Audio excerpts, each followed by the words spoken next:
All right. Welcome, everybody, to another deep dive. Today, we're going to be talking about something that, honestly, we might not give enough thought to in education, Right. and that's the power of words. Yeah. Specifically, how using precise language, guided by things like Bloom's taxonomy and universal design for learning, can really change how we teach and how we learn. Yeah, it's interesting when we think about this topic because we're not just talking about, using big fancy words or anything like that. Right. It's really about using words that very clearly describe actions, things that we can observe and see. Right. And so this shift, right, from like vague ideas of understanding something to very clear demonstrations of a skill, that's really what's at the heart of good, effective education, right? Oh, I like that. That's Yeah. good. Okay, so walk me through this a little bit more. How does Bloom's taxonomy actually play into all of this? Because I think, for our listeners out there, maybe they've heard of Bloom's taxonomy, maybe they haven't, maybe they've heard of it, but they're not really sure how it connects to what they're doing in the classroom every day. Sure. So Bloom's taxonomy, I like to think of it as like a roadmap, right? It's a roadmap. It's for, cognitive skills, different levels of thinking. And so it puts them into these different categories. Okay.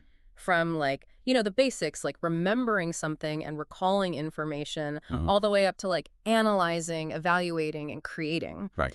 But what makes it really, really useful and really powerful is that it's connected to all of these action verbs. Okay. So the way we really harness the power of Bloom's taxonomy is we use these verbs to define what students should be able to do at each level. So instead of saying students will understand fractions, Right. we might say students will be able to apply their knowledge of fractions to solve real-world problems. Exactly, yeah. So it's way more specific. Yes. And it focuses on what students can actually show us. Yes, So absolutely. like apply, you can see a student apply something. Right? Yeah, and that's what's so important is it moves us away from these really abstract ideas and gets us into the, like Concrete. concrete, yes, into what we can actually observe. You can see it. Yes, exactly. And I think this actually, it makes me think about universal design for learning, or UDL, which we've talked about in previous deep dives. Right. But, for our listeners who are just tuning in, can you maybe just give a quick recap of what that is and how it connects to this whole idea of precise language?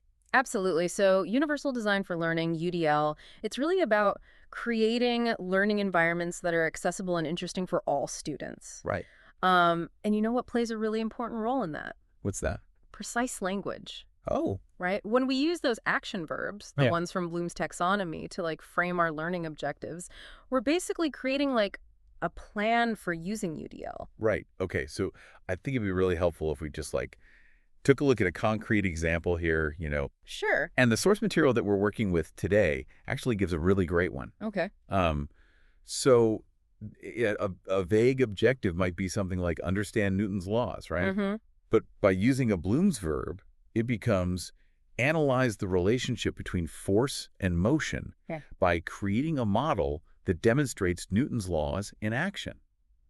Yeah. So it's like completely different. It is. And I think what's, so clear in the first one is like, understand. That doesn't really give us any information about how a student will actually show their understanding. Yeah, like how do we know? Right. But that revised version, the one with the action verb, that gives us such a clear picture of what the students are going to be doing to show us what they know. To demonstrate that knowledge, yeah. Exactly. They're not just sitting there passively, taking in information. Right. They're actively analyzing and they're creating. And by creating, I mean, we're allowing them to use so many different ways to express themselves, right? Right. So that hits on multiple means of expression, which is the core of UDL. Exactly. So it's way more than just filling in bubbles on a standardized test, right? For sure, and it opens up so many more possibilities. Yeah, like one student might build something. Yeah, physical model. Right, another student might make a digital model, like on a computer. Another student might even put on a play, right? Right. And they're all showing that they understand Newton's laws, but in such different ways. Exactly, using all those different means of expression. And this is where I think the connection to equity just becomes so, so important. Yes. Because when we're designing these learning experiences with precise language and we're using UDL, we're acknowledging that there are all different kinds of learners Right. and that there are all different ways to be successful. Absolutely. And it's really about recognizing that understanding can look so many different ways. Yes. And that, by focusing on what we can observe, we're creating this learning environment that's so much more inclusive. Uh-huh. Where everybody has the chance to, Shine. shine. Exactly. So if there's one thing that our listeners can take away from our deep dive today, Yeah. what would you say it is? I would say it's that the language that we use really shapes the way that we think Yeah.